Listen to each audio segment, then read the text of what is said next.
2026 தேர்தலில் அதிமுக கூட்டணி 210 இடங்களில் வெற்றி பெறும் என கூறியுள்ள எடப்பாடி பழனிசாமி தனிப்பெரும்பான்மையுடன் அதிமுக ஆட்சி அமைக்கும் என்று குறிப்பிட்டுள்ளார்.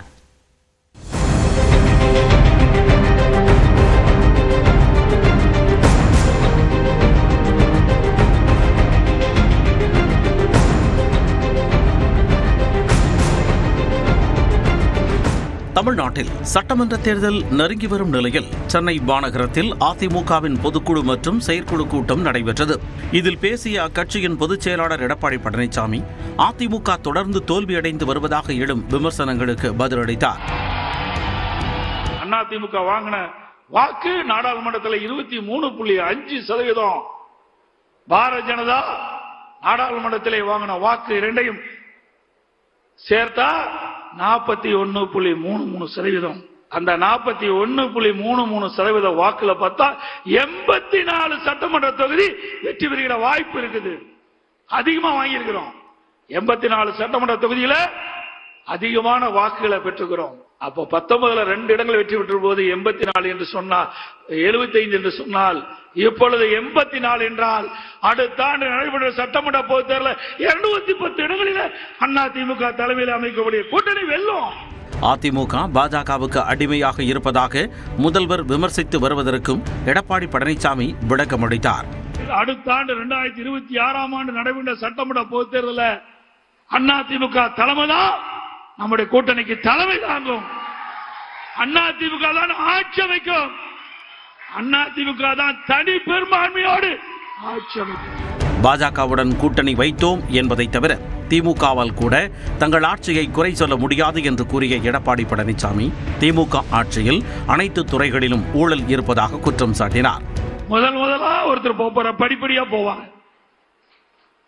ஆக இன்னும் 2-3 மாதம் 100 நாள் தான் இருக்குது தேர்தலுக்கு. அந்த 100 நாள்ல எத்தனை திமுக அமைச்சர்கள் எங்கு போவாங்க தெரியும், பத்திரமான இடத்துக்கு போவாங்க. தொடர்ந்து பேசிய அவர் தேர்தலை மனதில் வைத்தே மகளிர் உரிமை தொகை விரிவாக்கம் உள்ளிட்ட திட்டங்கள் நிறைவேற்றப்படுவதாகவும் விமர்சித்தார். திரு ஸ்டாலினுடைய அரசாங்கம்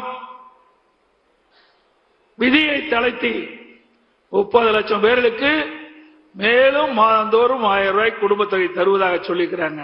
ஆக தேர்தலுக்காகத்தான் கொடுக்கிறாங்க ஒழிய இந்த குடும்ப தலைவி படுகிற கஷ்டத்துக்காக கொடுக்கல. திரு ஸ்டாலின் அவர்களே, நாங்கள் வேண்டுகோளாக வைக்கிறோம். தை பிறந்தால் வழிபிறக்கும் தமிழனுடைய திருநாள் தை திருநாள்.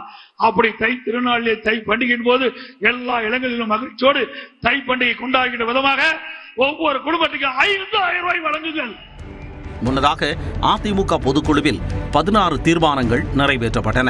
குறிப்பாக அதிமுக தலைமையிலான கூட்டணியில் இடம்பெறும் கட்சிகள் குறித்து முடிவெடுக்கும் முழு அதிகாரம் இபிஎஸ்ஸிற்கே இருப்பதாக தீர்மானம் நிறைவேற்றப்பட்டது. இதன் மூலம் தேசிய ஜனநாயக கூட்டணியில் டிடிவி தினகரன் மற்றும் ஓபிஎஸ் இணைவது குறித்து எடப்பாடி பழனிசாமி தான் முடிவு செய்வார் என்று சூசகமாக தெரிவிக்கப்பட்டுள்ளது.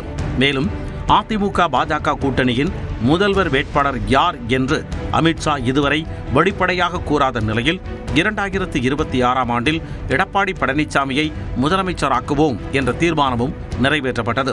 இதன் மூலம் தேசிய ஜனநாயக கூட்டணியின் முதலமைச்சர் வேட்பாளர் இபிஎஸ் தான் என்று அதிமுக திட்டவட்டமாக தெரிவித்துள்ளது. இது தவிர நீதித்துறையில் அரசின் தலையீடு இருக்கக்கூடாது என்று திருப்பரங்குன்றம் சம்பவத்தை குறிப்பிடாமல் தீர்மானம் நிறைவேற்றப்பட்டது.